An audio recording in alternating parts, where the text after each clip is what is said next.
So hello everyone. आज का हमारा टॉपिक है स्टमक। स्टमक के बारे में हम जानेंगे।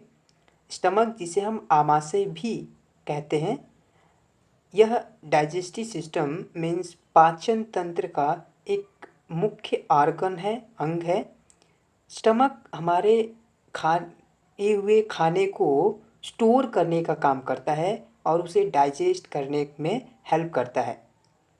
स्टमक जो होता है वो हमारे GIT means gastro intestinal tract means digestive system या पाचन तंत्र में से जितने भी ऑर्गन हैं उसमें सबसे वाइडेस्ट मीन्स फैला हुआ मीन्स बड़ा स्ट्रक्चर है, जो कि खाने को 3 से 4 लीटर फूड या फ्लूड को स्टोर करने का काम करता है। यह खाने को 3 से लेके 4 घंटे तक स्टोर करता है और उसे डाइजेस्ट करने में मदद करता है।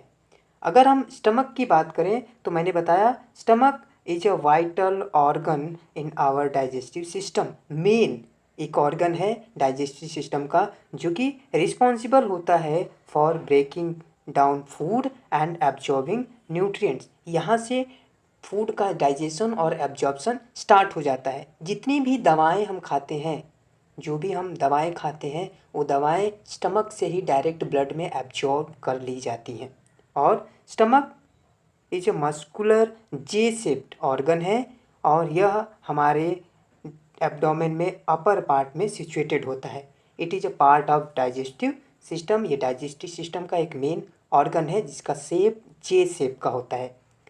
हमारी जो स्टमक है, इसकी एम्प्टी अगर साइज़ देखें तो 12 सेंटीमीटर लॉन्ग होता है और 6 सेंटीमीटर वाइड होता है, ब्रॉड होता है।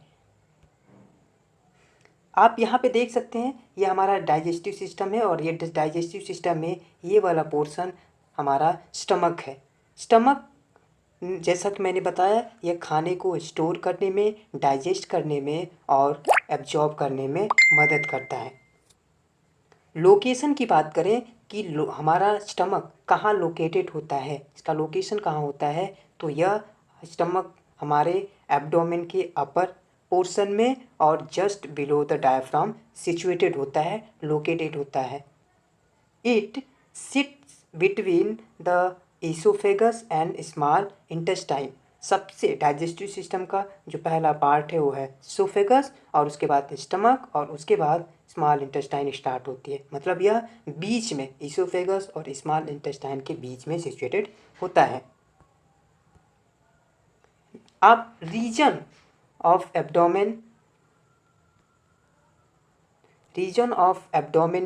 के हिसाब से अगर उसकी लोकेशन पूछिए तो हमारे जो एब्डोमेन के रीजन होते हैं वो 9 रीजन में डिवाइड होते हैं और इस 9 रीजन में जो हमारा स्टमक है वो एपिगैस्ट्रिक रीजन मीन्स दूसरे वाले रीजन में सिचुएटेड होता है। पहला रीजन राइट हाइपोकॉन्ड्रिक, दूसरा एपिगैस्ट्रिक, तीसरा लेफ्ट हाइपोकॉन्ड्रिक, चौथा right lumbar region, umbilical region, left lumbar, iliac fossa, right and hypogastric और लेफ्ट इलियक फोसा। ये जो हमारा एब्डोमेन है हमारा, ये आपका एपिगैस्ट्रिक रीजन में सेकेंड वाले रीजन में प्रेजेंट होता है। स्ट्रक्चर की बात करें तो stomach is a muscular organ that can expand to hold large amount of food. जब स्टमक हमारा खाली होता है तो उसकी जो साइज होती है वो 12 सेंटीमीटर लॉन्ग और 6 सेंटीमीटर वाइड चौड़ा होता है। बट जब हम खाना को खाते हैं तो ये ऐसा ऑर्गन है जो कि फ्लैक्सिबल है, जो कि खाने को जब होल्ड स्टोर करता है तो इसकी जो साइज है वो इंक्रीज हो जाती है। और मैंने बताया 3 से 4 लीटर फूड या फूड को ये क्या कर सकता है, स्टोर कर सकता है। It is divided into 5 main region. ये 5 रीजन में डिवाइड होता है। पहला होता है cardiac, fundus, body, pyloric and pylorus.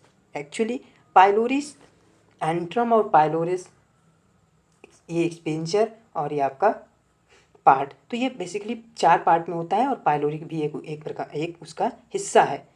The inner lining of the stomach is made up of fold called rugae which help with digestion, जो कि help करता है डाइजेशन में। स्ट्रक्चर यहाँ पे आप देख सकते हैं, ये आपका स्टमक है और ये आपका कार्डियक रीजन है, ये आपका दूसरा सेकेंड वाला फंडस रीजन है, ये आपका बॉडी है और ये आपका पाइलोरस है और ये पाइलोरिक एंट्रम है। तो ये 5 पार्ट में या 5 रीजन में इसको हम डिवाइड करते हैं। जो इसकी लेयर होती है वो 4 होती है। सबसे पहला होता है सेरोसा, दूसरा होता है मस्कुलेरिस, तीसरा होता है सब म्यूकोसा और एक म्यूकोसा। ये आपकी 4 लेयर होती है स्टमक की। स्टमक यहाँ पे आप देख सकते हैं, फिर से कार्डियक स्पिंचर को बताया है, फंडस को बताया है, बॉडी और पाइलोरिक रीजन और लेजर कर्वेचर और ग्रेटर कर्वेचर के बारे में बताया। ये जो कि एक प्रकार की स्पिंचर होते हैं जो कि खाना को कितना आगे बढ़ने में और उसको होल्ड करने में भी काम करने में मदद करते हैं। फंक्शन की बात करें तो स्टमक का जो मेन फंक्शन है, मैंने बताया the main function of stomach is break down of food through process called digestion. ये खाने को होल्ड करता है 3 से 4 घंटे तक, लगभग ये खाने को अब स्टोर करता है और उसे ब्रेक डाउन करने का काम करता है, डाइजेस्ट करने का काम करता है। Digestive enzyme and acid are release. ये एसिड और डाइजेस्टिव एंजाइम और एसिड को HCl जो हमारी बॉडी में स्टमक रिलीज करता है, ये रिलीज करने का काम करता है। Help break down protein, fat and carbohydrates. The stomach also absorb some nutrients such as alcohol और सर्टेन मेडिकेशन। स्टमक क्या करता है, एल्कोहल और मेडिसिन को क्या करता है, एब्जॉर्ब कर लेता है। डिजीज रिलेटेड टू स्टमक, कौन कौन सी बीमारियां हो सकती हैं स्टमक में। जो बेसिकली जो बीमारियां देखने को मिलती हैं वो अल्सर देखने को मिलता है, गैस्ट्राइटिस देखने को मिलता है और कैंसर देखने को मिलता है, स्टमक कैंसर। तो बेसिकली ये बीमारियां हैं, गैस्ट्राइटिस है, अल्सर है और इरोजन है, घाव जैसा बन जाना, और कैंसर। और ये आपके जो होते हैं कुछ कॉमन स्टमक में बीमारियां देखने को मिलती हैं।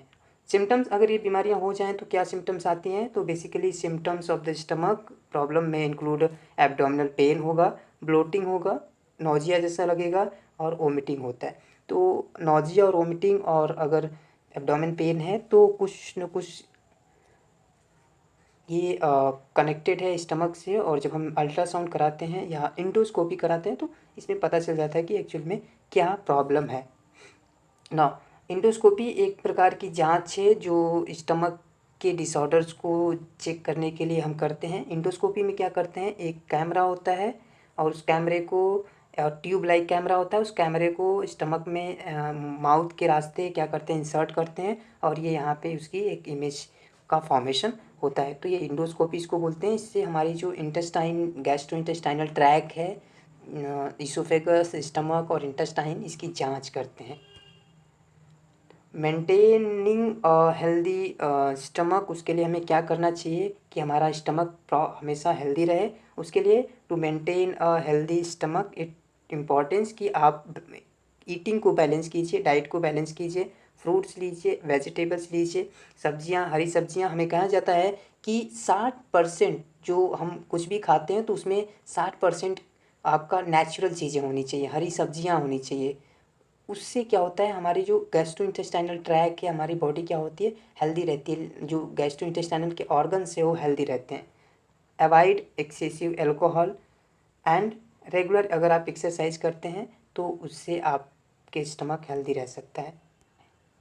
स्टमक ही नहीं, और भी जो ऑर्गन्स हैं आपके गैस्ट्रोइंटेस्टाइनल ट्रैक के और डाइजेस्टिव सिस्टम के, वो प्रॉपर क्या रहेंगे, हेल्दी रहेंगे। तो ये हमारा स्टमक था। स्टमक से रिलेटेड कुछ डिसऑर्डर्स के बारे में बात करें। आगे की वीडियो में हम नेक्स्ट टॉपिक पे बात करेंगे। इसके लिए हम हमारे इस यूट्यूब चैनल को आप सब्सक्राइब करके रख सकते हैं। Thank you so much.